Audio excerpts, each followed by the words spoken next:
Hello बच्चों, कैसे हैं। आयनाइजेशन एनर्जी पार्ट 1 हम पढ़ चुके थे। उसमें हम वेरिएशन ऑफ आयनाइजेशन एनर्जी पे थे, अलोंग पीरियड और डाउन द ग्रुप। तो अलोंग पीरियड पे बात चल रही थी, तो वहीं से स्टार्ट करते हैं। तो along period left to right जाने पे क्या होगा, जैसे कि एस और पी ब्लॉक की बात करें, डी ब्लॉक की अभी आगे करेंगे। तो suppose to be lithium, beryllium, boron, carbon, nitrogen, oxygen, fluorine, neon तक गए। तो लेफ्ट टू राइट जाने पे जेड इफेक्टिव बढ़ रहा है, एटॉमिक साइज घट रही है, क्योंकि साइज ऑलमोस्ट क्या होती है, प्रिंसिपल शेल तो एक फिक्स्ड होती है, क्योंकि ये सेकंड पीरियड है तो सेकंड शेल फिक्स्ड है। ठीक है, तो एटॉमिक साइज क्या होगी, घटती चली जाएगी, ग्रेजुअली डिक्रीज होगी, क्योंकि न्यूक्लियर चार्ज एक एक से बढ़ रहा है और इलेक्ट्रॉन सेम शेल में आ रहे हैं। तो एटॉमिक साइज क्या होगी, decrease. Z effective increase, Z effective increase, तो आउटर मोस्ट इलेक्ट्रॉन पे जो वैलेंस इलेक्ट्रॉन है उस पे न्यूक्लियस का होल्ड ज्यादा, तो आयनाइजेशन एनर्जी इंक्रीज। तो लेफ्ट टू राइट जाने पे जेड इफेक्टिव इंक्रीज होगा, एटॉमिक साइज डिक्रीज होगी, क्लियर है, and ionisation energy decrease, ionisation energy increase होगी। इज इट क्लियर, यहां तक समझ में आई बात। तो आयनाइजेशन एनर्जी इंक्रीज होगी बट विथ सम एक्सेप्शंस। तो वो एक्सेप्शंस क्या क्या है देखते हैं। बेरिलियम बोरोन की बात करते हैं, इसके बाद बात कर भी चुके हैं पेनिट्रेशन पावर में। देखिए 1s2 2s2 4 होता है ना, 1s2 2s2 और 1s2 2s2 2p1 same shell का s और p है। s की पेनिट्रेशन पावर ज्यादा है, s की पेनिट्रेशन पावर ज्यादा है, मतलब उसका इलेक्ट्रॉन, अगर s में इलेक्ट्रॉन है 2s में इलेक्ट्रॉन है तो वो न्यूक्लियस के ज्यादा पास मिलेगा, न्यूक्लियस उसे टाइटली होल्ड करके रखेगा। तो वैसे तो इसकी ज्यादा होना चाहिए क्योंकि इसकी जेड इफेक्टिव ज्यादा है, from left to right Z effective बढ़ता है, लेकिन यहाँ पे जेड इफेक्टिव से ज्यादा पेनिट्रेशन पावर और कह सकते हैं फुलफिल्ड सबशेल है 2s, तो उसकी आयनाइजेशन एनर्जी ज्यादा होगी। तो अगर हम आयनाइजेशन एनर्जी 1 की बात करें तो बेरिलियम की ज्यादा है बोरोन से। Is it clear. लेकिन अगर आयनाइजेशन एनर्जी 2 की बात करें, आई थिंक यही सब कुछ चल रहा था लास्ट क्लास में, 1s2 2s1 1s2 2s2। अब ये फुलफिल्ड सबशेल है, जेड इफेक्टिव भी इसका ज्यादा है एंड फुलफिल्ड सबशेल भी है, तो बेरिलियम और बोरोन में बोरोन की आयनाइजेशन एनर्जी ज्यादा। Is it clear, ionisation energy 2। पहली बात तो ये चीज क्लियर होनी चाहिए। बेरिलियम बोरोन के साथ सेम विथ किसके साथ होगा, बेरिलियम के नीचे क्या आता है, मैग्नीशियम एंड एल्यूमिनियम। ठीक है, तो Ie1 किसकी ज्यादा होगी, मैग्नीशियम की, और Ie2 किसकी ज्यादा होगी, एल्यूमिनियम की। क्लियर है, तो ये आप खुद से कर लेंगे। Ie1 किसकी ज्यादा होगी, मैग्नीशियम, क्योंकि 3s2 है, ये 3s2 3p1 है, आउटरमोस्ट इलेक्ट्रॉनिक कॉन्फ़िगरेशन लिख रही हूँ, और Ie2 किसकी ज्यादा हो जाएगी, एल्यूमिनियम की हो जाएगी।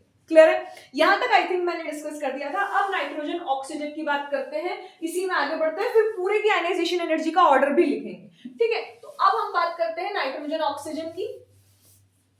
ठीक है, बहुत कुछ पढ़ना है आज, काफी इंटरेस्टिंग लेक्चर है आज का। तो nitrogen oxygen 1s2 2s2 2p3 1s2 2s2 2p4, left to right जाने पे जेड इफेक्टिव बढ़ता है, ऑक्सीजन पे जेड इफेक्टिव, मतलब ऑक्सीजन का जो आउटरमोस्ट इलेक्ट्रॉन है उस पे जेड इफेक्टिव ज्यादा है, मतलब उसमें न्यूक्लियर चार्ज का होल्ड ज्यादा है, तो उसको निकालने में ज्यादा दिक्कत आनी चाहिए, तो यहाँ पे आयनाइजेशन एनर्जी बढ़नी चाहिए, लेकिन आयनाइजेशन एनर्जी नाइट्रोजन की ज्यादा होती है। Reason is it is the half filled subshell, half filled subshell, so nitrogen की ज्यादा है आयनाइजेशन एनर्जी 1, आयनाइजेशन एनर्जी 1 किसकी ज्यादा है, नाइट्रोजन की ज्यादा है। इज इट क्लियर, एक एक इलेक्ट्रॉन निकाल दो, एक एक इलेक्ट्रॉन निकालने के बाद आप कहां जाओगे, 1s2 2s2 2p2, और एक इलेक्ट्रॉन निकाल दो 1s2 2s2 2p3, तो डेफिनेटली अब ये हाफ फिल्ड हो गया, तो second ionisation energy Z effective भी इसी का ज्यादा है ऑक्सीजन का, लेफ्ट राइट जाने पर हाफ फिल्ड सबशेल हो गई, अभी ये नहीं रही, तो ऑक्सीजन की Ie2 ज्यादा है, Ie1 नाइट्रोजन की ज्यादा है क्योंकि हाफ फिल्ड सबशेल। क्लियर है। अच्छा Ie1, what is the meaning of Ie1, पहला इलेक्ट्रॉन निकालने के लिए कितनी एनर्जी रिक्वायर्ड है किसी भी एलिमेंट में से, Ie2 मतलब सेकंड इलेक्ट्रॉन निकालने के लिए कितनी एनर्जी रिक्वायर्ड है उस एलिमेंट में, तो इसमें सेकंड इलेक्ट्रॉन, तो इसका एक इलेक्ट्रॉन ऑलरेडी निकाल चुके हैं, अब इसकी बात कर रहे हैं, दिस इज Ie2, यहां से डिफाइंड होगा, यहां से Ie1 निकलेगा, यहां से Ie2 निकलेगा। इज इट क्लियर, ये चीज समझ में आई, ये चीज क्लियर है अच्छे से। ठीक है, आगे बढ़ जाए, चलिए। ठीक है, इसी तरीके से फॉस्फोरस और सल्फर जो इसके नीचे आते हैं, नाना पार्टिकल और ओल्ड स्टाइल से, इसमें भी Ie1 किसकी ज्यादा होगी बेटा, फॉस्फोरस की ज्यादा होगी 3p3 3p4, बट Ie2 किसकी ज्यादा होगी, सल्फर की ज्यादा होगी। क्यों? क्योंकि अब ये 3p3 बन चुका है, 3p4 से 3p3 बन चुका है 3p2, तो Ie2 सल्फर की ज्यादा होगी, Ie1 फॉस्फोरस की ज्यादा होगी। Is it clear? यहां तक आपको समझ में आया? तो अगर हम lithium beryllium boron nitrogen oxygen लिखें, लिथियम बेरिलियम बोरोन, क्योंकि अभी हम variation of ionisation energy along period second और थर्ड की बात कर रहे हैं। Is it clear? D block की बात नहीं कर रहे हैं। तो lithium beryllium boron carbon nitrogen oxygen fluorine neon. Is it clear? और इसी तरीके से अगर हम बात करें लिथियम के नीचे क्या आता है, sodium, magnesium, aluminium, silicon, phosphorus, silicon phosphorus, ठीक है, ओल्ड, फिर कल, ठीक है। तो लिथियम से ज्यादा बेरिलियम की होगी, आयनाइजेशन एनर्जी का ऑर्डर है, फर्स्ट आयनाइजेशन एनर्जी का ऑर्डर है, ठीक है। पहला इलेक्ट्रॉन निकालने के लिए कितनी एनर्जी लगेगी, तो लिथियम से बेरिलियम जेड इफेक्टिव बढ़ेगा, जेड इफेक्टिव बढ़ता हुआ जा रहा है तो आयनाइजेशन एनर्जी बढ़ेगी, ठीक है। बेरिलियम और बोरोन में किसकी आयनाइजेशन एनर्जी ज्यादा होगी, बेरिलियम की ज्यादा होगी, बेरिलियम और बोरोन में, क्योंकि अभी हमने बात करी थी पहली आयनाइजेशन, फिर बेरिलियम कार्बन में कार्बन की ज्यादा होगी, फिर कार्बन और नाइट्रोजन में किसकी ज्यादा होगी, जेड इफेक्टिव बढ़ेगा तो नाइट्रोजन की ज्यादा होगी। Is it clear? फिर किसकी ज्यादा होगी, नाइट्रोजन और ऑक्सीजन में, अभी देखा हमने नाइट्रोजन की ज्यादा होगी, फिर ऑक्सीजन फ्लोरीन में फ्लोरीन की ज्यादा होगी, फ्लोरीन नियॉन में नियॉन की ज्यादा होगी, क्योंकि it's an inert gas configuration. इसमें एक बात बहुत इंपॉर्टेंट है, हमने जब नाइट्रोजन और ऑक्सीजन की बात करी, ये 2p3 है, ये 2p4 है, ये 2p5 है, तो आपने इस फुलफिल्ड सबशेल को प्रायोरिटी दी। बात क्या हो रही थी कि हमें Ie1 कैलकुलेट करना है, सपोज टू बी इन तीनों एलिमेंट्स का। तो पहली बात तो जेड इफेक्टिव बढ़ता जा रहा है, जेड इफेक्टिव किसका ज्यादा है, नाइट्रोजन ऑक्सीजन फ्लोरीन में फ्लोरीन का सबसे ज्यादा है, क्लियर है, फिर ऑक्सीजन का है, फिर नाइट्रोजन का है। जेड इफेक्टिव तो ये ऑर्डर देगा कि जेड इफेक्टिव ज्यादा तो आयनाइजेशन एनर्जी भी ज्यादा, तो उस अकॉर्डिंग तो ऑर्डर ही आ जाना चाहिए, ये आ जाना चाहिए। लेकिन एक चीज जो जो जो स्टेबिलिटी प्रोवाइड कर रही है इस नाइट्रोजन की इलेक्ट्रॉनिक कॉन्फ़िगरेशन की वजह से, नाइट्रोजन को, किस लिए, कि इसका हाफ फिल्ड सबशेल है, हाफ फिल्ड सबशेल होने की वजह से इससे इलेक्ट्रॉन निकालना काफी डिफिकल्ट है। डेफिनेटली यहाँ पे 3 एक्सचेंजेस है, यहाँ पे भी 3 एक्सचेंजेस है, प्लस एक्स्ट्रा पेयरिंग एनर्जी भी है। याद आया कुछ, याद आया, ये एक्स्ट्रा पेयरिंग एनर्जी भी, क्लियर है। तो इसकी फुल हाफ फिल्ड सबशेल है, exchange energy plus symmetrical distribution, जिसकी वजह से इसकी स्टेबिलिटी ज्यादा है, इससे इलेक्ट्रॉन निकालना डिफिकल्ट है। तो यहाँ पे half filled subshell is more dominating effect than Z effective. क्या बोला मैंने, half filled subshell is more dominating effect than Z effective. और सिर्फ अगल बगल वाले का कंपैरिजन करेंगे, नाइट्रोजन और ऑक्सीजन में नाइट्रोजन का कंपैरिजन सिर्फ ऑक्सीजन से करेंगे, नाइट्रोजन की कार्बन से तो ज्यादा ही होगी क्योंकि जेड इफेक्टिव नाइट्रोजन का ज्यादा है, लेकिन नाइट्रोजन ऑक्सीजन में चाहे ऑक्सीजन का जेड इफेक्टिव ज्यादा है, आप नाइट्रोजन की आयनाइजेशन एनर्जी ज्यादा बताएंगे।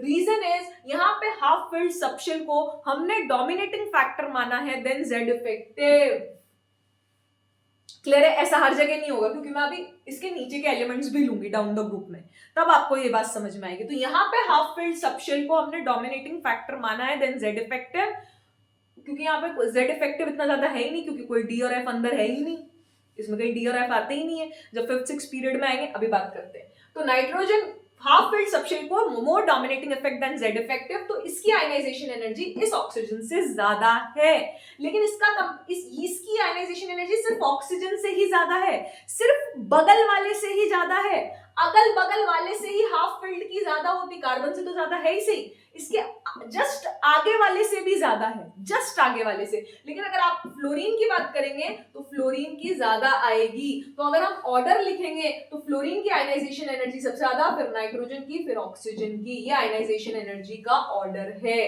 Is it clear? Ionisation energy 1 का ऑर्डर क्या होगा, फ्लोरीन की सबसे ज्यादा, नाइट्रोजन का कंपैरिजन क्योंकि वो हाफ फिल्ड सबशेल है सिर्फ उसके बगल वाले से हुआ है, तो ऑक्सीजन की सबसे कम होगी आयनाइजेशन एनर्जी, नाइट्रोजन की उससे ज्यादा होगी। Is it clear? समझ में आया? यहीं पे अगर कार्बन भी ले लेते हैं तो कार्बन कहां आता, कार्बन इधर आता, क्योंकि कार्बन और ऑक्सीजन में तो ऑक्सीजन ज्यादा है ना, जेड इफेक्टिव ज्यादा है ऑक्सीजन का। Is it clear? समझ में आया?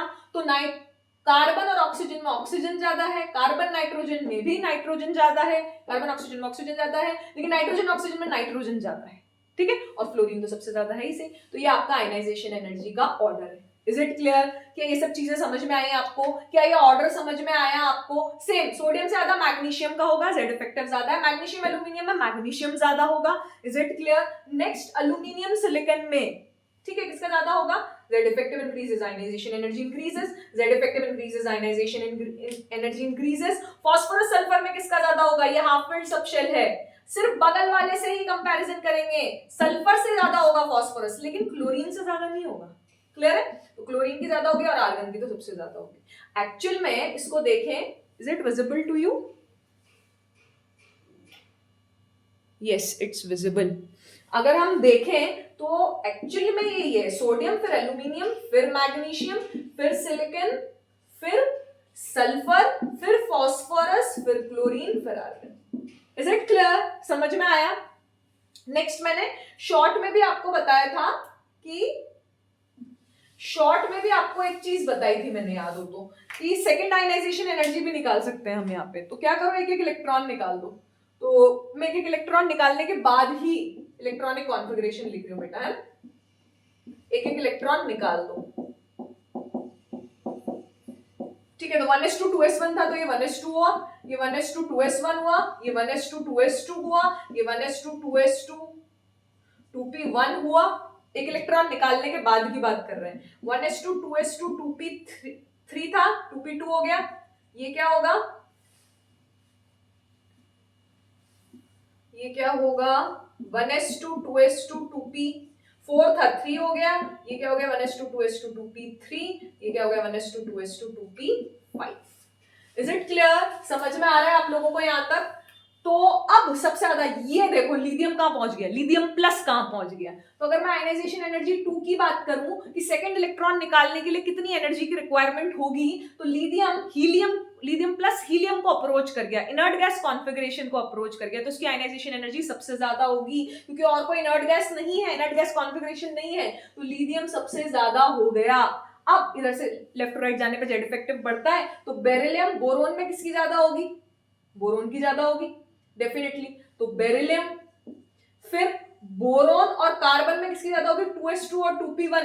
देखो वही चीज बन गई ना, बेरिलियम और बोरोन टाइप। तो किसकी ज्यादा होगी? बोरोन की ज्यादा होगी, तो कार्बन फिर बोरोन। क्लियर है?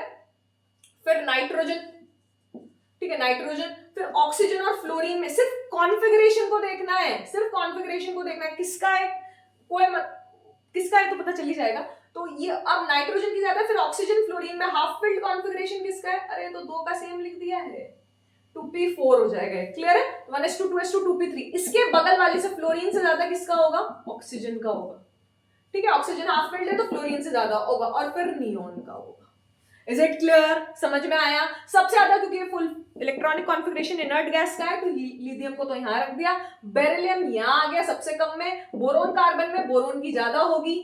क्लियर है? फिर नाइट्रोजन आ गया, फिर ऑक्सीजन फ्लोरीन में ऑक्सीजन की ज्यादा होगी क्योंकि वो हाफ फिल्ड है, ये हाफ फिल्ड है, बात ध्यान रखना, ठीक है? यहाँ पे O+ और नियॉन फिर उससे ज्यादा होगा, क्योंकि इसका कंपैरिजन 2p3 का कंपैरिजन सिर्फ फ्लोरीन से करोगे, नियॉन से नहीं करोगे। Is it clear? ये आयनाइजेशन एनर्जी 2 का ऑर्डर है।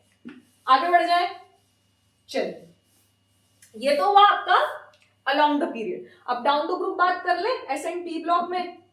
चलिए डाउन द ग्रुप में ध्यान से समझिए, एक एक ग्रुप को उठाते हैं, first second third fourth fifth six seventh, third to twelfth नहीं, मतलब डी ब्लॉक नहीं, वो भी बात करेंगे, फर्स्ट टू 2 एंड 13 to 18। तो lithium, sodium, potassium, rubidium, caesium, ठीक है? डाउन द ग्रुप क्या होता है? साइज डोमिनेटिंग फैक्टर होता है, साइज इंक्रीज करता है, मतलब इलेक्ट्रॉन दूर जा चुका है न्यूक्लियस से, इलेक्ट्रॉन दूर जा चुका है तो फोर्स ऑफ अट्रैक्शन कम हो चुका है, फोर्स ऑफ अट्रैक्शन कम हो चुका है तो उसे निकालना इजी होगा नीचे जाते जाते, तो ionization energy decreases. Factors affecting में पढ़ा था, अगर साइज बढ़ेगी तो आयनाइजेशन एनर्जी घटेगी। जेड इफेक्टिव में बढ़ रहा है, लेकिन size is a dominating factor here, तभी तो साइज बढ़ती हुई दिख रही है हमें डेटा में, ठीक है? जब हम एटॉमिक साइज का डेटा देखते हैं तो आयनाइजेशन एनर्जी डिक्रीजेस, तो आयनाइजेशन एनर्जी डिक्रीजेस, ठीक है? फ्रांशियम को भी लेंगे तो फ्रांशियम की भी कम होगी। क्लियर है? रेडियो एक्टिव है तो हम बात नहीं करेंगे, ठीक है? नेक्स्ट, बेटा मांगे कार स्कूटर बाप राजी, ठीक है? तो यहाँ पे भी डिक्रीजेस, बस यहाँ इंक्रीज होती है, एनसीईआरटी का डेटा है, ठीक है? बेरियम और रेडियम में यहाँ इंक्रीज होती है बेरियम और रेडियम। क्लियर है? नेक्स्ट बोरो, शॉर्ट में भी बताया है, बैंगन आलू गोभी थैली काफी खतरनाक ग्रुप है और एक्सेप्शंस हैं उसमें, सब में एक्सेप्शंस हैं, तो उसको अभी देखते हैं। तो ये फर्स्ट ग्रुप, ये सेकेंड ग्रुप की बात करें तो ठीक है, 13th 14th एक साथ ले लेते हैं, ठीक है, और फिर बाकी की बात करेंगे। देखिए बैंगन आलू गोभी इन थैली, ध्यान से देखिए बैंगन आलू गोभी इन थैली को, ठीक है, यहाँ पे 4F फिल करेंगे और 5D फिल करेंगे, यहाँ पे 3D फिल होगा, यहाँ पे 4D फिल होगा। 3D की शील्डिंग पुअर है क्योंकि D का शेप क्या है, डबल डंबल है, डिफ्यूज्ड है, मतलब इलेक्ट्रॉन डेंसिटी डिस्पर्स है, न्यूक्लियस से दूर है, तो इफेक्टिवली रिपेल नहीं कर पाएगी आउटर मोस्ट इलेक्ट्रॉन को, शील्ड नहीं कर पाएगा प्रॉपर। डी एफ तो बहुत ही पुअर है शील्डिंग में, तो न्यूक्लियर चार्ज तो बढ़ रहा है बट उतना अच्छा इफेक्ट, न्यूक्लियर चार्ज तो बढ़ रहा है बट बाहर वाले इलेक्ट्रॉन को अंदर वाले इलेक्ट्रॉन अच्छे से रिपेल नहीं कर पा रहे हैं, रिपेल नहीं कर पा रहे हैं, तो 4F की ये न्यूक्लियर चार्ज बढ़ जाएगा, डेफिनेटली न्यूक्लियर चार्ज बढ़ जाएगा। न्यूक्लियर चार्ज क्या है कि इफेक्टिव न्यूक्लियर चार्ज क्या है, net charge, net positive charge felt by valence electron. अगर रिपेलिंग अच्छी है, मतलब रिपल्शन अच्छा है इनर इलेक्ट्रॉन से, तब तो इफेक्टिव न्यूक्लियर चार्ज कम होगा, लेकिन अगर रिपल्शन कमजोर है तो इफेक्टिव न्यूक्लियर चार्ज ज्यादा होगा, बाहर वाले इलेक्ट्रॉन को कस के पकड़ेगा न्यूक्लियस, उस इलेक्ट्रॉन को निकालना डिफिकल्ट होगा। क्या बोला मैंने, उस इलेक्ट्रॉन को निकालना डिफिकल्ट होगा, तो आयनाइजेशन एनर्जी बढ़ जाती है पुअर शील्डिंग की वजह से, due to poor shielding, due to poor shielding, due to poor shielding of D and F electrons, Z effective increases, ionization energy increases. Due to poor shielding of D and F electrons, especially F, ठीक है, F की और ज्यादा बुरी होगी poor shielding, तो Z effective increase होगा और आयनाइजेशन एनर्जी इंक्रीज कर जाएगी। तो थैलियम की आयनाइजेशन एनर्जी यहां पहुंच जाती है बोरोन के जस्ट बाद, ठीक है, और नीचे जाने पे डिक्रीज होगी तो बोरोन से एल्यूमिनियम जाने पे डिक्रीज होगी। एल्यूमिनियम गैलियम में साइज में भी डिफरेंस था, गैलियम की साइज हल्की सी छोटी थी, नीचे जाने पे साइज बढ़ती है, लेकिन गैलियम की साइज हल्की सी छोटी निकली थी, तो उसकी आयनाइजेशन एनर्जी ज्यादा, ठीक है। इंडियम तो सबसे लास्ट में आएगा इसी, क्योंकि top to bottom ionisation energy decreases. Normal बात यह है कि साइज इंक्रीज हो रहा है तो आयनाइजेशन एनर्जी डिक्रीज होनी चाहिए, तो इसमें इन तीनों में तो इनमें तो कोई डाउट ही नहीं होना चाहिए, इसमें तो नॉर्मल डिक्रीज कर रहा है, बिल्कुल डिक्रीज कर रहा है, लेकिन इस एल्यूमिनियम से ज्यादा इस गैलियम की है। रीजन है इसकी साइज छोटी थी due to poor shielding of D subshell, क्योंकि यहाँ पे पहली बार डी एंटर आया, नया आया है, तो उसकी शील्डिंग क्या है, इतनी इफेक्टिव नहीं है, तो साइज डिक्रीज हो गई, जेड इफेक्टिव बढ़ गया, तो गैलियम की साइज थोड़ी सी छोटी आती, तो उसकी आयनाइजेशन एनर्जी भी ज्यादा होगी। और थैलियम ने तो फर्स्ट क्लास जंप किया है, क्योंकि उसके पहले 4F की पुअर शील्डिंग थी, उसकी जेड इफेक्टिव बहुत ज्यादा बढ़ गया, उसके इलेक्ट्रॉन पे बहुत ज्यादा बढ़ गया, तो उसकी आयनाइजेशन एनर्जी सेकंड पे आ गई, और इंडियम तो last left top to bottom जाने पे डिक्रीज हो गई। इसको W से भी रिप्रेजेंट करते हैं, आप शॉर्ट देखिएगा इसका, और इसका मैंने निमोनिक कुछ बनाया भी था, याद करने का तरीका,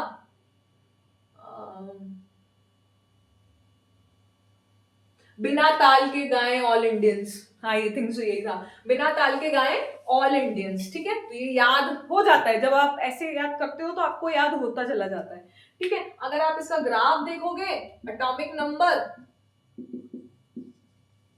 ठीक है, और आयनाइजेशन एनर्जी का, तो आप देखोगे बोरोन की सबसे ज्यादा होगी, ठीक है, फिर एल्यूमिनियम आएगा तो एल्यूमिनियम यहां होगा, फिर गैलियम आएगा तो यहां होगा, इंडियम सबसे लास्ट में होगा, और थैलियम यहां होगा, यहां नहीं होगा, थोड़ा सा बोरोन से कम होगा, ठीक है। तो ये बोरोन है, ये एल्यूमिनियम है, इंडियम सबसे छोटा है, ठीक है, ये गैलियम है, और ये इंडियम है, ठीक है। इसको थोड़ा सा और नीचे बना लेते हैं,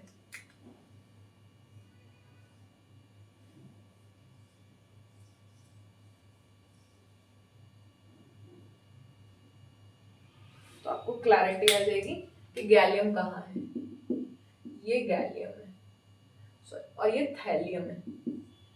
तो बोरोन फर्स्ट, नेक्स्ट अल्यूमिनियम, ठीक है, फिर अच्छा ऐसे याद कर लो, ये बोरोन, फिर सेकंड थैलियम, ये बोरोन, फिर सेकंड थैलियम, फिर थर्ड गैलियम, फिर फोर्थ अल्यूमिनियम, लास्ट इंडियम, या बोरोन अल्यूमिनियम, ठीक है, W के फॉर्म में आप याद कर सकते हैं।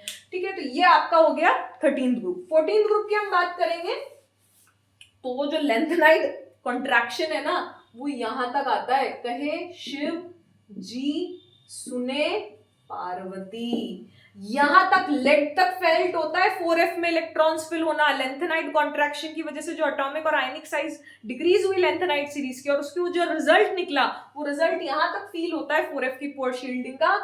इवन इसकी आयनाइजेशन एनर्जी 10 से ज्यादा होती है, इवन इसकी आयनाइजेशन एनर्जी, लेड की आयनाइजेशन एनर्जी 10 से ज्यादा होती है। अच्छा, ये आयनाइजेशन एनर्जी का मतलब फर्स्ट आयनाइजेशन एनर्जी, पहला इलेक्ट्रॉन निकालने के लिए कितनी एनर्जी रिक्वायर्ड है, बाय इम्प्लिसिटली कन्वेड है, ठीक है, आयनाइजेशन एनर्जी, ये भी ionization energy.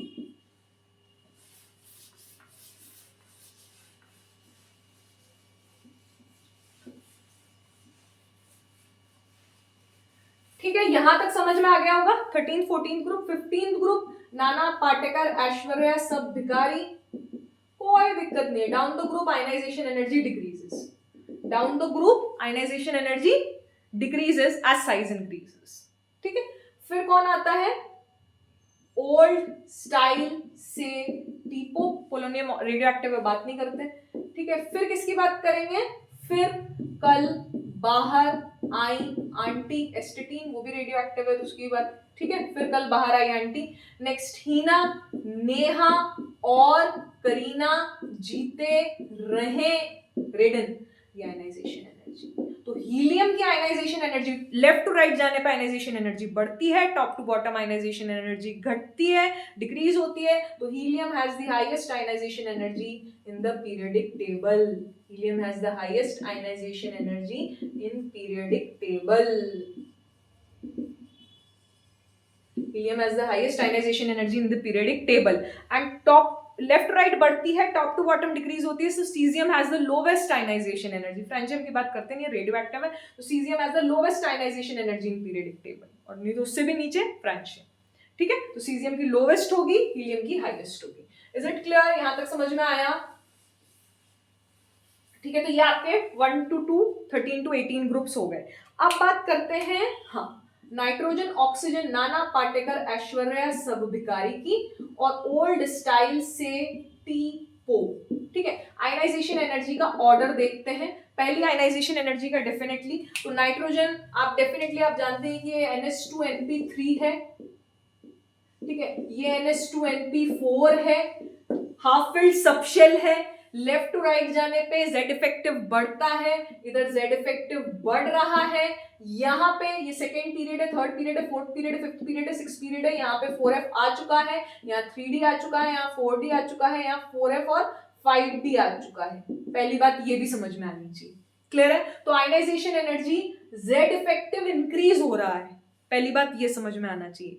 Z effective increase हो रहा है top to left to right जाने पे, और इसका हाफ फिल्ड सबशेल है, इसका हाफ फिल्ड सबशेल है। तो half filled subshell dominating factor हुआ जेड इफेक्टिव से लोअर पीरियड्स में, मतलब इसकी आयनाइजेशन एनर्जी ज्यादा है, इसकी आयनाइजेशन एनर्जी ज्यादा है, इसकी आयनाइजेशन एनर्जी ज्यादा है, इन दोनों में भी कोई खास डिफरेंस नहीं होता, क्लियर है। तो इनकी आयनाइजेशन एनर्जी ज्यादा है, रीजन इज क्योंकि ये हाफ फिल्ड सबशेल है, क्लियर है। ये हाफ फिल्ड सबशेल्स हैं, तो हाफ फिल्ड सबशेल को ज्यादा स्टेबिलिटी दी आपने कि उससे उसको डिस्टर्ब नहीं करेंगे हम, उसमें से इलेक्ट्रॉन निकालने के लिए ज्यादा एनर्जी रिक्वायर्ड है, क्योंकि उसमें नंबर ऑफ एक्सचेंजेस कह सकते हैं, सिमेट्रिकल डिस्ट्रीब्यूशन कह सकते हो, या तो एक्स्ट्रा पेयरिंग एनर्जी भी देनी पड़ेगी, दो इलेक्ट्रॉन एक ही ऑर्बिटल में रहेंगे, तो ये ज्यादा स्टेबल है। लेकिन यहाँ पे आके half filled subshell dominating factor नहीं बचता, जेड इफेक्टिव ही डोमिनेटिंग फैक्टर बचता है। जेड इफेक्टिव बहुत ज्यादा इंक्रीज होता है, रीजन जेड इफेक्टिव बहुत ज्यादा इंक्रीज होने की वजह से क्योंकि 4f की पुअर शील्डिंग है, पुअर शील्डिंग की वजह से, बहुत आसान भाषा में समझा रही हूँ, बहुत सारे रीजंस हैं जो बुक्स में स्टैंड, बट हमें सिर्फ आसान भाषा में समझना है कि पुअर शील्डिंग की वजह से जेड इफेक्टिव बढ़ गया, और जेड इफेक्टिव बढ़ने की वजह से अब आप पोलोनियम की आयनाइजेशन एनर्जी ज्यादा बताओगे, टेलुरियम की आयनाइजेशन एनर्जी ज्यादा बताओगे, क्योंकि यहाँ पे लार्जर शेल्स आ गई, definitely 2p3, 3p3, 4p3, 5p3, 6p3। तो 6p में इलेक्ट्रॉन है, तो 6p में इलेक्ट्रॉन कैसा होगा, डेफिनेटली उसकी इलेक्ट्रॉन डेंसिटी क्या होगी, डिस्पर्स होगी, तो उसकी शील्डिंग क्या होगी, बहुत पुअर होगी।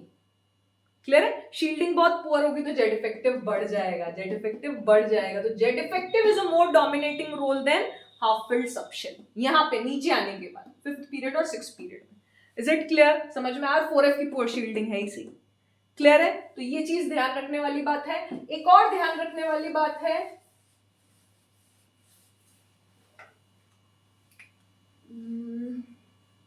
बेरिलियम, ठीक है, और बोरोन, यहां पे आपको पता है कि ये 1s2 2s2 होता है, ठीक है, ये NS2 है, ये NS2NP1 है, डेफिनेटली फुलफिल्ड सबशेल है, जेड इफेक्टिव तो इसका ज्यादा है, लेकिन हम इसकी आयनाइजेशन एनर्जी ज्यादा बताते हैं। क्यों बताते हैं इसकी आयनाइजेशन एनर्जी ज्यादा, क्योंकि फुलफिल्ड सबशेल है और NS की पेनिट्रेटिंग पावर ज्यादा है यहाँ पे, लेकिन यहाँ पे ऑर्डर ये है, यहाँ पे ऑर्डर ये।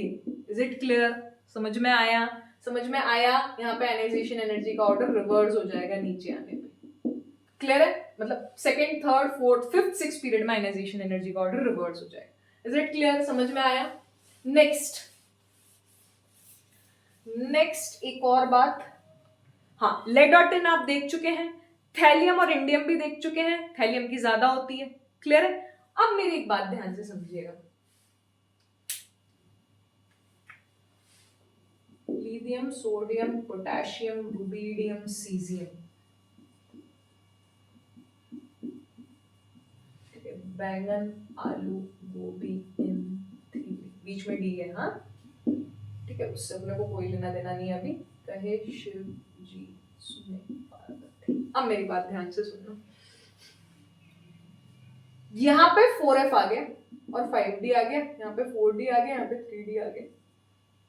पुअर शील्डिंग की वजह से गैलियम की आयनाइजेशन एनर्जी ज्यादा हो गई एल्यूमिनियम से, ठीक है, थैलियम की ज्यादा हो गई इंडियम से, बट रुबिडियम की ज्यादा ही रहेगी सीजियम से, रुबिडियम की ज्यादा ही रहेगी सीजियम से, जो नॉर्मल ऑर्डर है वही चलेगा यहाँ पे। स्ट्रॉन्शियम की ज्यादा होगी बेरियम से, स्ट्रॉन्शियम की वो जो मैंने लिखे थे ना ऑर्डर, वही स्ट्रॉन्शियम की यहां मत लगा देना हो, ये यहाँ यहीं पे वैलिड है कि second, third, fourth, fifth, six, यहाँ पे 5th, 6th पीरियड में वेरिएशन है, लेकिन यहाँ 5th, 6th पीरियड में जो नॉर्मल है कि down the group ionisation energy decreases, तो डिक्रीज ही होगी, डिक्रीज ही होगी। इज इट क्लियर, लेकिन यहाँ डिक्रीज नहीं हो रही है, यहाँ इंक्रीज हो रही है, बिकॉज यहाँ पे 4f आ चुका है, 3d आ चुका है, 4d आ चुका है।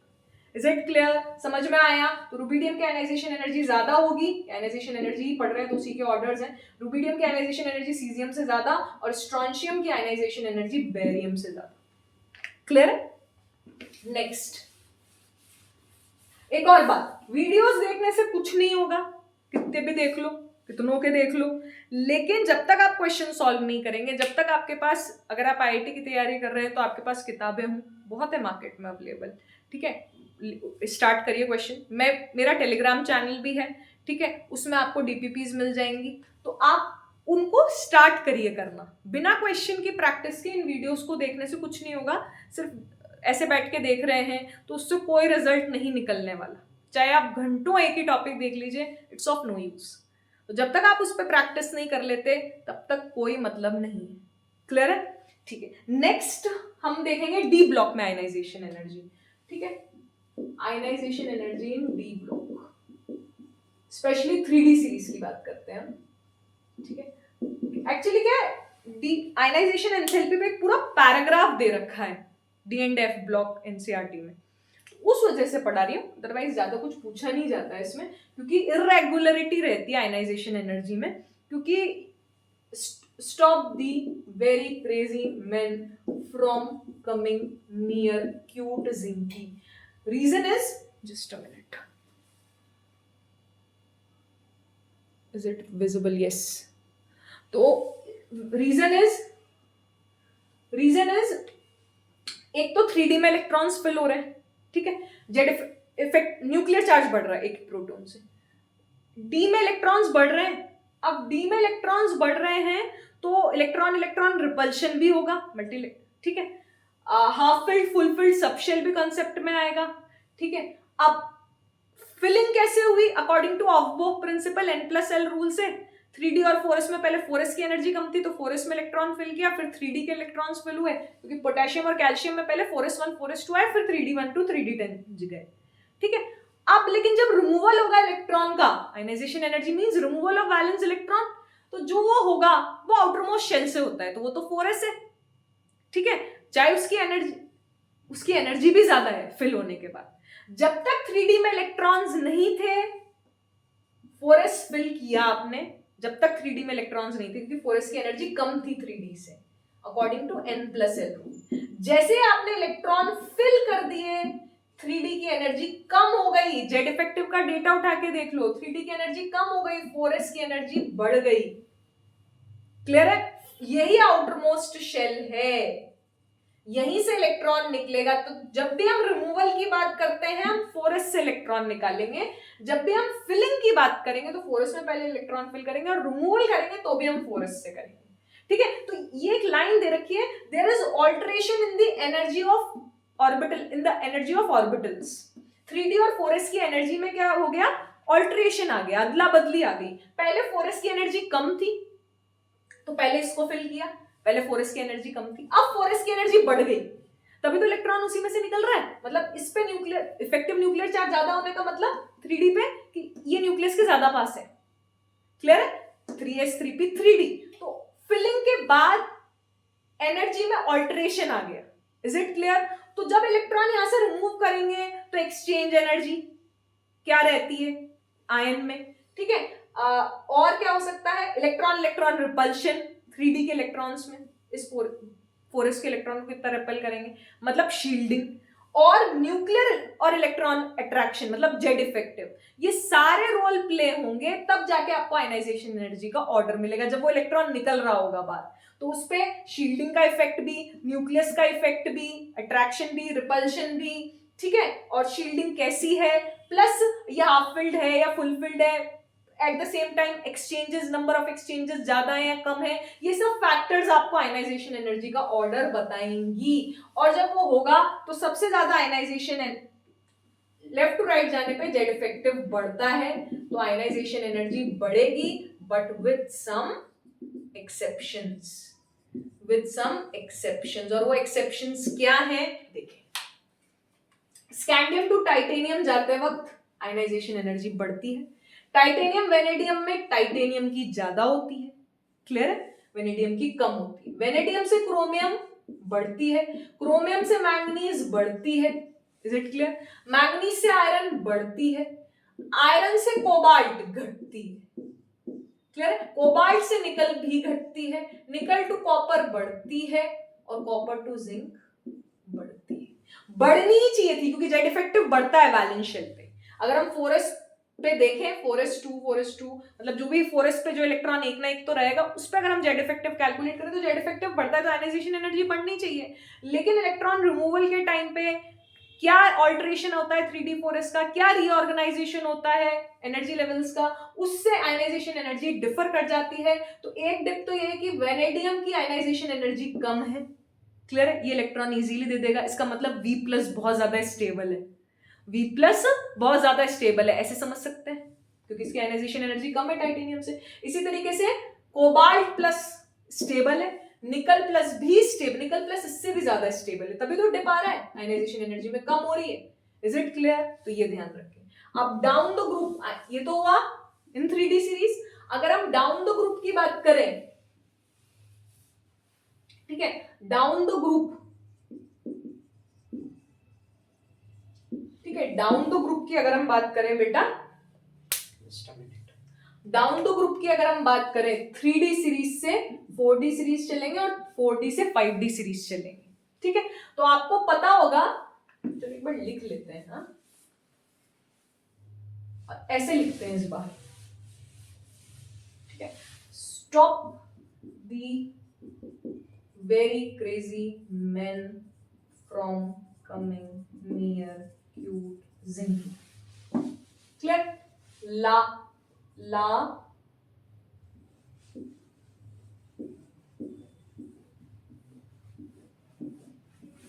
ला हफ्ता वरना रईस उसामा इरफान पीटेंगे और हंसेंगे। Your zoo needs a man to rule rhino, panther and cheetah. Clear? अब मेरी बात सुनना, यहाँ पे आ गया 4F सीरीज। 57 के बाद 72 आता है डायरेक्ट, 58 to 71, ठीक है, लेंथनम और हाफनियम के बीच में। अब मेरी बात सुनना, टॉप टू बॉटम जाने पे ये 3D सीरीज है, ये 4D सीरीज है, 5D सीरीज है। टॉप टू बॉटम जाने पे एक एक को लिख के बता रही हूँ। टॉप टू बॉटम जाने पे साइज इंक्रीज कर रहा है, साइज इंक्रीज कर रहा है तो आयनाइजेशन एनर्जी क्या करेगी? डिक्रीज। तो स्कैंडियम, यूट्रियम, लेंथनम बिल्कुल सही है, जो नॉर्मल होना चाहिए। टॉप टू बॉटम जाने पे साइज इंक्रीज कर रही है, साइज इंक्रीज होते हुए देख रहे हैं हम, तो आयनाइजेशन एनर्जी डिक्रीज करेगी, और आयनाइजेशन एनर्जी का ऑर्डर ये होगा, स्कैंडियम की ज्यादा, फिर यूट्रियम की कम, लेंथनम की और कम। क्लियर? ठीक है भाई, यहां पे समझ में आ गई बात। अब क्या होता है, यहां पे आ जाता है 4F, और 4F की शील्डिंग क्या है? बहुत पुअर। 4F की शील्डिंग क्या है? बहुत पुअर। 4F की शील्डिंग पुअर है, इसलिए लेंथेनाइट कॉन्ट्रैक्शन होता है। लेंथेनाइट कॉन्ट्रैक्शन का रिजल्ट ये है कि 4D और 5D की साइज ऑलमोस्ट सिमिलर है, और 3D से 4D साइज बढ़ेगी, और 4D से 5D साइज ऑलमोस्ट क्या रहती है? सिमिलर। ठीक है, तो 3D टू 4D तो हम कह सकते हैं कि एटॉमिक साइज इंक्रीज कर रहा है, ठीक है, तो आयनाइजेशन एनर्जी डिक्रीज कर जाएगी, क्योंकि साइज इंक्रीज हो रही है तो इलेक्ट्रॉन दूर है तो उसको निकालना इजी है, तो आयनाइजेशन एनर्जी डिक्रीज कर जाएगी। लेकिन ये किसका रिजल्ट है? 4D-5D सीरीज सेम होना, साइज सेम होना। बढ़नी चाहिए थी ना, नंबर ऑफ एनर्जी शेल्स तो बढ़ रहे हैं, लेकिन साइज क्योंकि जेड इफेक्टिव बहुत ज्यादा बढ़ गया है, क्योंकि 4F की पुअर शील्डिंग है, तो उसका रिजल्ट है कि इन दोनों की साइजेस क्या है? Almost similar. याद आया? ठीक है, तो इसमें जेड इफेक्टिव बहुत ज्यादा बढ़ गया, तो क्या होगा? आयनाइजेशन एनर्जी बढ़ जाएगी। तो 3D से, ये तो साइज का ऑर्डर है, 3D से 4D साइज बढ़ती है, 4D-5D की साइज, तो 3D से 4D आयनाइजेशन एनर्जी का अगर मैं ऑर्डर लिखूं, तो 3D से 4D, 3D की आयनाइजेशन एनर्जी ज्यादा होगी, क्योंकि आयनाइजेशन एनर्जी डिक्रीज होगी ना, नॉर्मल। और स्कैंडियम, यूट्रियम, लेंथेनम की बात छोड़ दो, वहां पे तो साइज इंक्रीज कर रही है, और 4F नहीं आया है, तो साइज इंक्रीज कर रही है, तो आयनाइजेशन एनर्जी क्या करेगी? डिक्रीज करेगी। क्लियर है? ये आयनाइजेशन एनर्जी का ऑर्डर हो गया। क्लियर है? लेकिन अगर हम इसकी बात करें, 3D से 4D बढ़ेगी, 3D से 4D घटेगी, क्योंकि साइज बढ़ रहा है तो आयनाइजेशन एनर्जी घटेगी, और 4D से 5D इंक्रीज करेगी, क्योंकि यहाँ पे जेड इफेक्टिव बढ़ रहा है due to poor shielding effect of 4F electrons. 4F electron की पुअर शील्डिंग की वजह से 5D सीरीज के जो एलिमेंट्स हैं उनकी आयनाइजेशन एनर्जी ज्यादा होगी। अब 3D और 5D का कंपैरिजन है, तो मैं आपको याद करवा देती हूँ, कुछ एक्सेप्शंस है इसमें, ठीक है। तो इसमें देखिए, आप टाइटेनियम, जिरकोनियम, हाफनियम वादे निभाने थे करोड़ मोहब्बत वाले, और एक है निकल पड़े पाठशाला, ठीक है। ये 4 एक्सेप्शंस हैं, जो मैंने अभी ऑर्डर लिखा ना, उस ऑर्डर के एक्सेप्शंस है 4F के एंटर होने के बाद। नॉर्मल ऑर्डर तो ये है, अब 4F एंटर होने के बाद जो ट्रेंड होना चाहिए था, वो ट्रेंड को ये सब फॉलो नहीं करते, इनमें ये इंक्रीजिंग ऑर्डर फॉलो करते हैं, आयनाइजेशन एनर्जी इंक्रीजिंग है। Definitely in hafnium, tantalum, tungsten और प्लैटिनम की तो ज्यादा आनी ही है, क्योंकि 4F एंटर हो चुका है, लेकिन 3D 4D में भी 4D की ज्यादा है। Is it clear? 4D की ज्यादा है आयनाइजेशन एनर्जी, और बाकी जो है, ठीक है, बाकी जो है, ये तो इसकी आयनाइजेशन एनर्जी का ऑर्डर है, इस बाकी जो है, यहां से स्टार्ट करते हैं, 1 2, तो ये कौन कौन सा ग्रुप हो गया?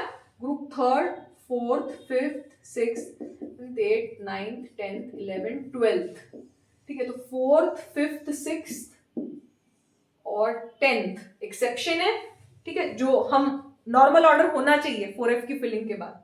और बाकी मैंगनीज, टेक्नीशियम और रीनियम में बात करते हैं तो मैंगनीज से टेक्नीशियम घटना चाहिए और टेक्नीशियम से रीनियम बढ़ना चाहिए, क्योंकि 4F की पुअर शील्डिंग आ गई तो रीनियम की आयनाइजेशन एनर्जी ज्यादा होगी। ये तो यहाँ पे भी हो रहा है, लेकिन 3D से 4D जाएंगे तो भाई साइज बढ़ रहा है, साइज बढ़ रहा है तो आयनाइजेशन एनर्जी बढ़ेगी, आयनाइजेशन एनर्जी बढ़ेगी, सॉरी साइज बढ़ रहा है तो आयनाइजेशन एनर्जी घटेगी, I am really sorry, size बढ़ रहा है तो आयनाइजेशन एनर्जी क्या होगी, घटेगी।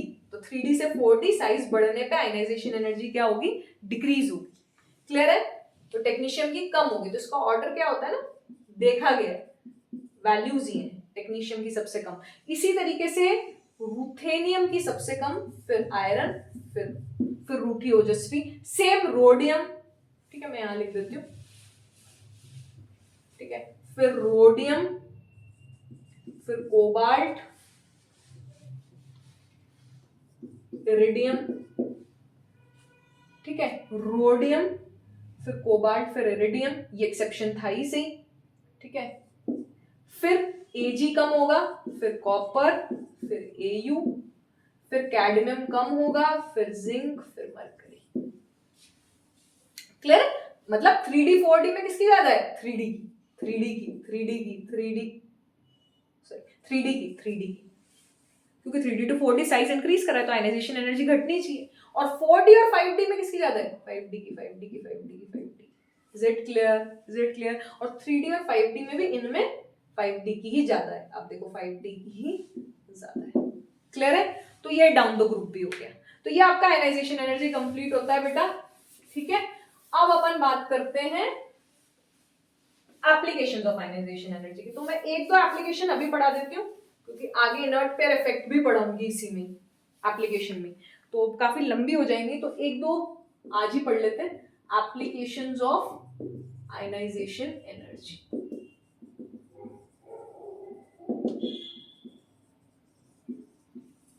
आयनाइजेशन एनर्जी से क्या क्या पता चलता है, बहुत सारी चीजें पता चलता है और काफी इंटरेस्टिंग है ये, और ज्यादा इंटरेस्टिंग है, ठीक है। क्वेश्चंस भी देखते हैं इसमें। फर्स्ट मेटेलिक और इलेक्ट्रोपॉजिटिव, मेटेलिक और electropositive character of elements, metallic और electropositive character of elements. Metallic character बोले, इलेक्ट्रोपॉजिटिव कैरेक्टर बोले, बात एक ही है, it is the tendency to lose electron, ठीक है, कितनी आसानी से इलेक्ट्रॉन लूज कर सकता है। So it is the tendency of an element, लिखें, it is the tendency of an element to remove electron, it is the tendency of an element to remove electron, clear, easily lost करना है आपको, ठीक है। Electron कितनी easily आप remove कर सकते हो, वो आपका मेटेलिक कैरेक्टर है। तो लेफ्ट टू राइट जाने पे अगर हम देखेंगे तो Z इफेक्टिव बढ़ता है और इलेक्ट्रॉन लूज करने में दिक्कत आती है, क्योंकि आयनाइजेशन एनर्जी बढ़ रही होती है, तो इलेक्ट्रॉन इजीली लॉस्ट नहीं होगा, तो मेटेलिक कैरेक्टर डिक्रीज होता है लेफ्ट टू राइट जाने पे। मेटेलिक कैरेक्टर या इलेक्ट्रोपॉजिटिव कैरेक्टर एक ही बात है, metallic character decreases on moving from left to right, लिखे metallic character decreases on moving left to right as ionisation energy increases, ठीक है। फ्रॉम टॉप टू बॉटम की बात करें, टॉप टू बॉटम की बात करें तो number of energy shells increases, ठीक है, नंबर ऑफ शेल्स इंक्रीजेस, ठीक है। नंबर ऑफ शेल्स इंक्रीज होंगे तो आयनाइजेशन एनर्जी क्या हो जाएगी, घट जाएगी। जनरल ट्रेंड की बात कर रहे हैं बेटा, तो नंबर ऑफ शेल्स बढ़ेंगे तो आयनाइजेशन एनर्जी डिक्रीज हो जाएगी, मतलब इलेक्ट्रॉन निकालना इजी हो जाएगा, तो मेटेलिक कैरेक्टर इंक्रीजेस, मेटेलिक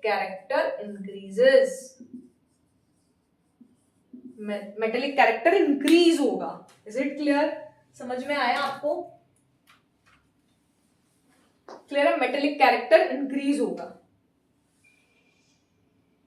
ठीक है। तो नंबर ऑफ शेल्स इंक्रीज होने पे आयनाइजेशन एनर्जी डिक्रीज हुई और मेटेलिक कैरेक्टर इंक्रीज हुआ। क्लियर है? तो आयनाइजेशन एनर्जी और मेटेलिक कैरेक्टर का रिश्ता उल्टा है, आयनाइजेशन एनर्जी ज्यादा, मेटेलिक कैरेक्टर कम, आयनाइजेशन एनर्जी कम, मेटेलिक कैरेक्टर ज्यादा। तो कहने का मतलब मेटेलिक कैरेक्टर, मेटेलिक और electropositive character, electropositive character of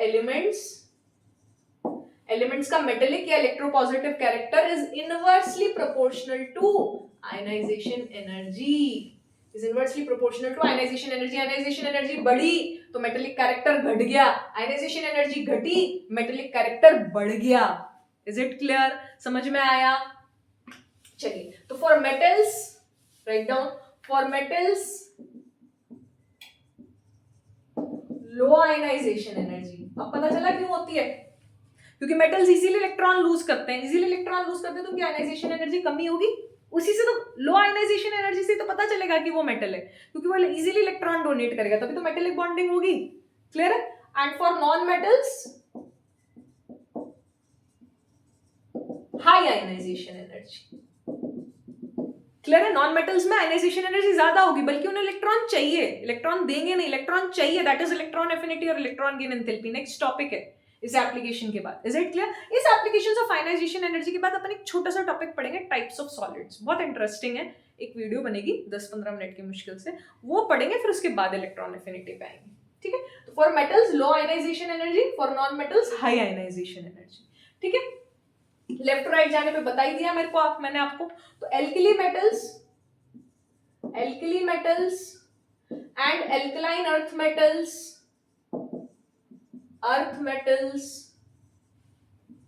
are the most electropositive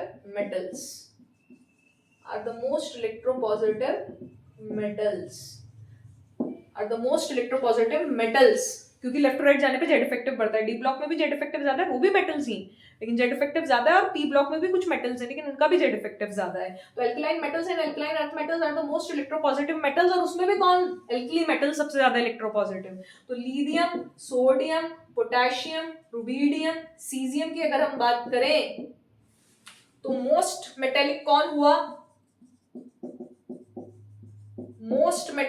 हुआ? सीजियम। लीस्ट मेटेलिक कौन हुआ?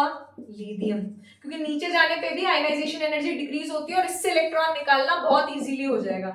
इवन एल्कली मेटल्स में स्पेशली पोटेशियम और सीजियम पे अगर आप लाइट फॉल कराओगे, is equals to HNu fall कराओगे, तो क्या होगा?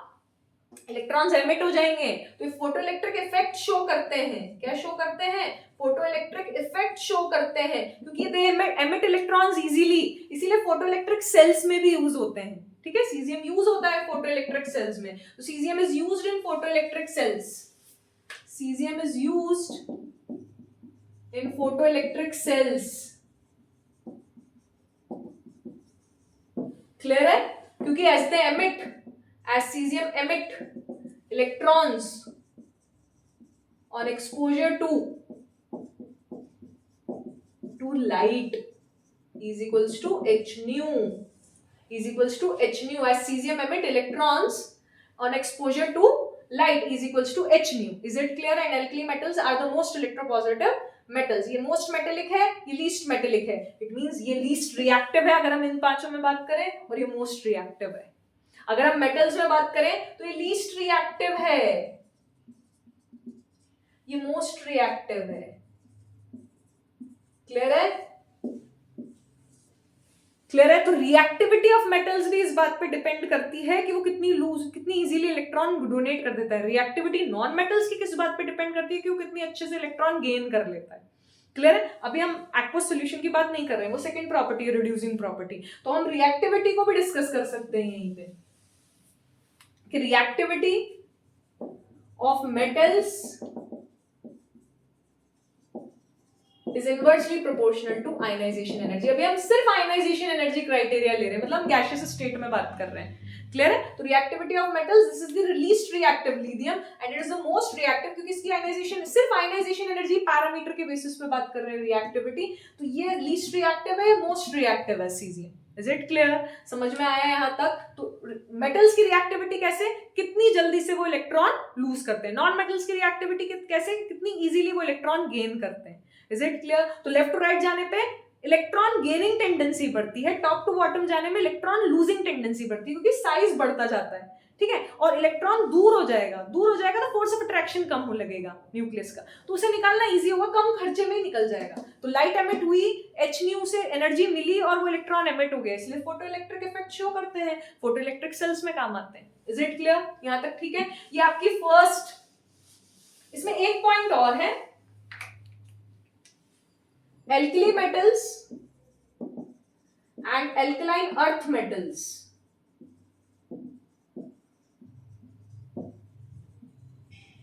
form basic oxides except beryllium oxide. beryllium oxide amphoteric होता है, ठीक है। तो alkali metals and alkaline earth metals form basic oxides except BeO, ठीक है। beryllium oxide amphoteric होता है, अदरवाइज एल्कली मेटल्स और एल्कलाइन अर्थ मेटल्स कैसा ऑक्साइड फॉर्म करते हैं? बेसिक ऑक्साइड फॉर्म करते हैं। This should be remembered. Clear है? अब वो बेसिक ऑक्साइड कैसे फॉर्म करते हैं देखिए, Na तुरंत एक इलेक्ट्रॉन लूज करेगा और ऑक्सीजन के साथ ऐसा ऑक्साइड बनाएगा Na2। कैसे पता चला है बेसिक ऑक्साइड? इसको पानी में डाला और आपको मिल गया 2NaOH। ये पानी में जाते ही OH माइनस देता है, ये पानी में जाते ही क्या देगा? OH minus. अब ये OH माइनस क्यों दे रहा है? वो बेस्ड ऑन इलेक्ट्रोनेगेटिविटी डिफरेंस। एक बार इलेक्ट्रोनेगेटिविटी पढ़ लें तब आपको पता चलेगा कि यही बॉन्ड टूटेगा जो बॉन्ड ज्यादा पोलर होता है। तो अभी मैं ज्यादा डिस्कस नहीं करूंगी, अभी आप सिर्फ ये समझें कि alkali metals and alkaline earth metals form basic oxides. और बेसिक क्यों? क्योंकि वो पानी पे, वो ऑक्साइड्स पानी पे जाके OH माइनस देंगे, जो OH माइनस देता है वो बेस, जो H प्लस देता है वो एसिड। अब वो OH माइनस ही क्यों देते हैं? बिकॉज ये वाला बॉन्ड टूटता है NaO में, ये वाला बॉन्ड टूटता है, वाला बॉन्ड नहीं टूटता है। क्यों? Based on electronegativity difference. वो नेक्स्ट क्लास में, मतलब इलेक्ट्रोनेगेटिविटी में बात करेंगे। Is it clear? ये पॉइंट डिस्कस करना था। BeO को लिख लेना, वो एम्फोटेरिक होता है, बाकी सब बेसिक होता है। नेक्स्ट एप्लीकेशन रिड्यूसिंग पावर, बस दो डिस्कस करेंगे, दो नेक्स्ट क्लास में डिस्कस करेंगे। रिड्यूसिंग पावर क्वेश्चंस भी करेंगे, क्वेश्चंस तो करे ही नहीं है। Reducing power of metals, very interesting point, very interesting point. Reducing power of metals. What is reducing power? What is reducing power? It is the tendency, it is the tendency of a metal, it is the tendency of a metal to oxidize itself, अपने आप को oxidise करना in aqueous solution। पहली बात तो reducing property, oxidizing properties, reducing power, oxidizing power, reducing agent, oxidizing agent बोल दूं तो वो सब किस में डिस्कस करी जाती है? एक्वस सॉल्यूशन में। आपको ट्रू मेटल की स्ट्रेंथ किस में पता चलती है? एक्वस सॉल्यूशन में पता चलती है। वैसे इसको बहुत अच्छे से हम डिस्कस करते हैं हाइड्रेशन एनर्जी में, जब हम पढ़ेंगे लैटिस एनर्जी, जो लास्ट कंसेप्ट है इसकी, लेकिन मैं काफी कुछ उसमें पढ़ाती हूँ आपको, इंटरेस्टिंग है, पढ़िएगा। और कैसे आयनाइजेशन एनर्जी से रिलेट करा है वो भी देखिएगा। तो it is the tendency of a metal to oxidise itself in aqueous solution. Aqueous solution में कितनी जल्दी वो ऑक्सीडाइज हो रहा है, क्योंकि जब वो खुद ऑक्सीडाइज होगा, खुद जब इलेक्ट्रॉन लूज करेगा तभी तो दूसरे को इलेक्ट्रॉन प्रोवाइड कराएगा। ऑक्सीडेशन का मतलब क्या होता है? इलेक्ट्रॉन लॉस्ट करना, ठीक है। मैं इलेक्ट्रॉन लॉस करूंगी तो किसी को इलेक्ट्रॉन मिलेगा, वो रिड्यूस होगा। Is it clear? तो it is the tendency of a metal to oxidise itself in, तो रिड्यूसिंग पावर मतलब जो दूसरे को रिड्यूस करे, खुद क्या हो? ऑक्सीडाइज। पहली बात ये क्लियर। रिड्यूसिंग पावर मतलब मेटल्स रिड्यूसिंग एजेंट होते हैं, पहली बात तो ये समझ में आना चाहिए, इसलिए उनके रिड्यूसिंग पावर के बारे में बात कर रहे हैं। What are reducing agents? जो खुद ऑक्सीडाइज हो और सामने वाले को रिड्यूस करें। खुद ऑक्सीडाइज हो मतलब खुद इलेक्ट्रॉन लूज करेंगे, तो ये इलेक्ट्रॉन लॉस्ट करेंगे अपने में से और सामने वाले को देंगे। This should be meaning. अब कौन कितना अच्छा रिड्यूसिंग एजेंट है वो डिपेंड करता है, क्योंकि हम कहाँ पे देख रहे हैं इस प्रॉपर्टी को, रिड्यूसिंग एजेंट की प्रॉपर्टी को हम कहाँ देख रहे हैं? एक्वस सॉल्यूशन में। एक्वस सॉल्यूशन में क्यों देखते हैं वो भी बात करते हैं, ठीक है। तो कितनी जल्दी वो ऑक्सीडाइज होगा, कितनी जल्दी वो इलेक्ट्रॉन लूज करेगा। तो reducing power of metal, ionization energy कम, रिड्यूसिंग पावर ज्यादा। आयनाइजेशन एनर्जी कम मतलब इजीली इलेक्ट्रॉन दे दिया आपने, कम खर्चे में इलेक्ट्रॉन दे दिया, तो रिड्यूसिंग पावर, कम खर्चे में ही इलेक्ट्रॉन दे दिया आपने। Is it clear? तो आयनाइजेशन एनर्जी कम, रिड्यूसिंग पावर ज्यादा। जल्दी उसने क्या कर दिया, सामने वाले को रिड्यूस कर दिया और खुद क्या हो गया, ऑक्सीडाइज हो गया। तो इनवर्स रिश्ता है इनका, पहली बात। दूसरी बात, lithium sodium potassium rubidium caesium की हमें बात करनी है, ग्रुप 1 की, और उसमें ध्यान रखना lithium is the most powerful reducing agent, most powerful reducing agent in alkali metals. Lithium is the most powerful reducing agent. Just a minute.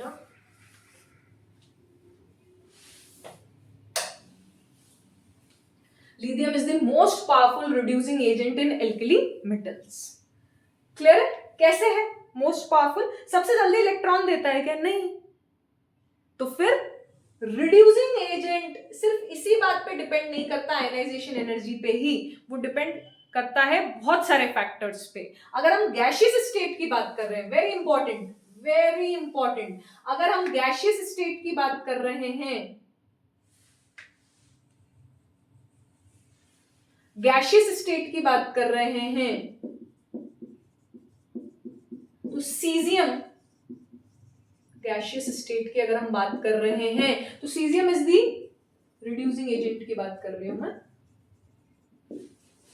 तो caesium is the most powerful reducing agent, caesium is the most powerful reducing agent in gaseous state. लेकिन कभी भी reducing power या oxidising power हम gaseous state में नहीं देखते हैं, हम किस में देखते हैं? एक्वस सॉल्यूशन में, क्योंकि एक्वस सॉल्यूशन में ही वो कैटायन स्टेबलाइज होगा।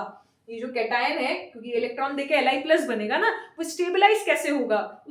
उसको एक मीडियम चाहिए। क्लियर है? तो वो मीडियम कौन प्रोवाइड करेगा? वाटर। मीडियम कैसे प्रोवाइड करेगा वाटर? वाटर एक पोलर कंपाउंड है। क्लियर है? तो वो हाइड्रेशन एनर्जी से प्रोवाइड करेगा। क्लियर है? हाइड्रेट करेगा इस कैटायन को, जो भी कैटायन बनेगा उसको सराउंड करेगा चारों तरफ से। तो वो कैसे है अभी बात करते हैं। पहले आपको समझ में आया कि रिड्यूसिंग एजेंट सीजियम सबसे अच्छा होता अगर हम गैशियस स्टेट में बात करते हैं तो, लेकिन हमें पानी में बात करनी है, एक्वस सॉल्यूशन में, एक मेटल की ट्रू स्ट्रेंथ आपको, ट्रू पोटेंशियल आपको, कि वो कितना अच्छा रिड्यूसिंग पावर, मेटल का मतलब ही क्या है कि वो कितना अच्छा रिड्यूसिंग एजेंट है, वो किस में पता चलेगा? एक्वस सॉल्यूशन में ही पता चलेगा, क्योंकि वो कितनी जल्दी स्टेबलाइज है। बन तो गया, इलेक्ट्रॉन तो लूज कर दिया, लेकिन वो स्टेबलाइज ही नहीं है। वो स्टेबलाइज कैसे है? Through hydration energy. तो रिड्यूसिंग पावर जो है वो सिर्फ आयनाइजेशन एनर्जी पे ही डिपेंड नहीं करती। Right down, reducing power depends on a number of factors. Reducing power depends on the number of factors such as, ionization energy उसमें से एक है, such as sublimation energy, ionization energy, clear है, and hydration energy,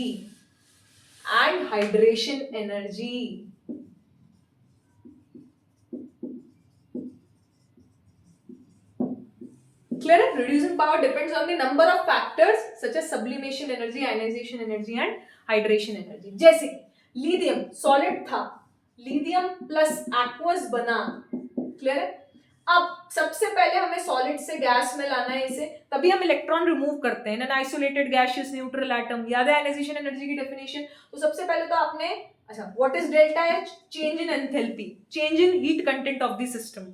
ठीक है, तो delta change in enthalpy, and what is this? At standard condition. Clear है? Standard condition, temperature और प्रेशर स्टैंडर्ड कंडीशंस में ले रखे हैं। तो ये क्या हुआ? Delta H sublimation.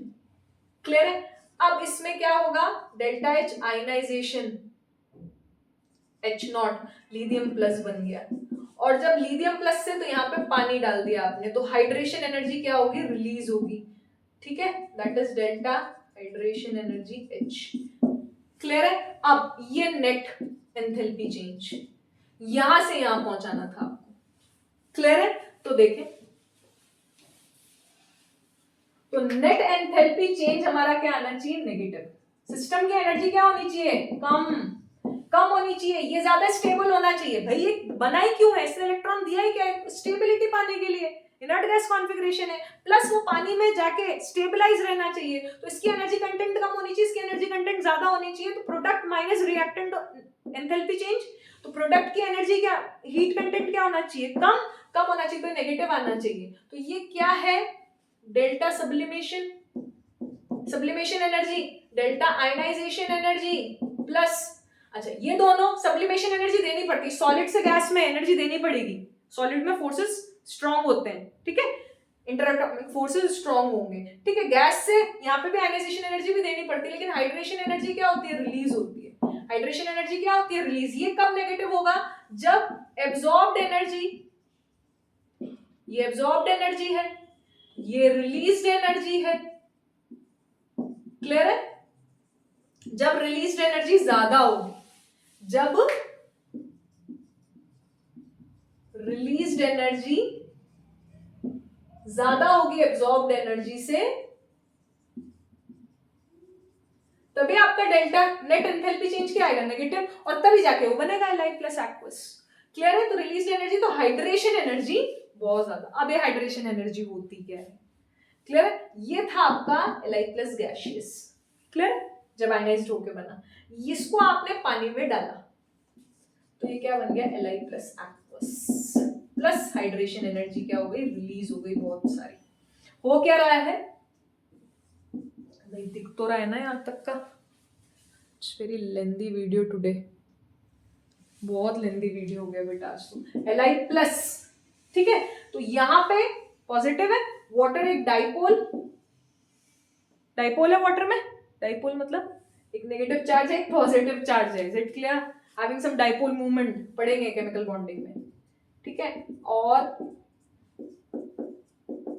ये पॉजिटिव, ये नेगेटिव, ये पॉजिटिव, ये नेगेटिव, ये पॉजिटिव नेगेटिव में क्या होगा, फोर्स ऑफ अट्रैक्शन, एक्चुअल में क्या हो रहा है, आयन डाइपोल इंटरैक्शन, क्या हो रहा है, आयन डाइपोल इंटरैक्शन, उस आयन डाइपोल इंटरैक्शन की वजह से, ये आयन है ये डाइपोल है, उस आयन डाइपोल इंटरैक्शन की वजह से एनर्जी रिलीज हो रही है। जब भी अट्रैक्शन होता है एनर्जी रिलीज होती है, सिस्टम स्टेबलाइज होता है, और वो जो एनर्जी रिलीज होती है उसे हम क्या कहते हैं, हाइड्रेशन एनर्जी, उसे हम क्या कहते हैं, हाइड्रेशन एनर्जी। वैसे इसको बहुत अच्छे से पढ़ेंगे आगे, लेकिन फिर भी एक बार बता दिया है कि hydration energy is the the amount of energy released when 1 mole, इसके 1 मोल लेना, ऑफ गैशियस कैटायन या एनायन, एनायन भी उससे H अटैच हो जाएंगे, 1 mole of gaseous ion, cation और anion is completely dissolved in water. It is an exothermic process, definitely exothermic process है, हमेशा नेगेटिव साइन आएगा, एनर्जी रिलीज होगी, that's it, ion dipole interaction है, क्लियर है।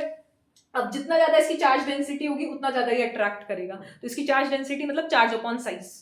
अब चार्ज तो सब पे सेम है, Li plus Na plus K plus rubidium plus caesium plus, लेकिन साइज इसका सबसे ज्यादा छोटा है, तो चार्ज डेंसिटी सबसे ज्यादा, तो हाइड्रेशन एनर्जी सबसे ज्यादा एनर्जी रिलीज होगी, सबसे ज्यादा एनर्जी रिलीज होगी। तो यहाँ पे lithium is the most powerful reducing agent, क्योंकि इसकी हाइड्रेशन एनर्जी सबसे ज्यादा है, क्योंकि हम पानी में रिड्यूसिंग एजेंट की प्रॉपर्टी देखते हैं, क्लियर है। तो उसकी हाइड्रेशन एनर्जी बहुत ज्यादा है, जो कि कंपनसेट कर देती है आयनाइजेशन एनर्जी को। इसकी आयनाइजेशन एनर्जी भी ज्यादा है, सीजियम के केस से तो ज्यादा ही है, लेकिन उसकी हाइड्रेशन एनर्जी भी सबसे ज्यादा है, और हाइड्रेशन एनर्जी ज्यादा होने की वजह से ये बहुत अच्छा रिड्यूसिंग एजेंट है। तो write down, lithium is the most powerful reducing agent, लिखिए, as its hydration energy compensates its ionization energy, is its large amount of hydration energy compensates the ionization energy, clear है, compensates the ionization energy। और hydration energy किस पे depend करती है, charge density of ion पे।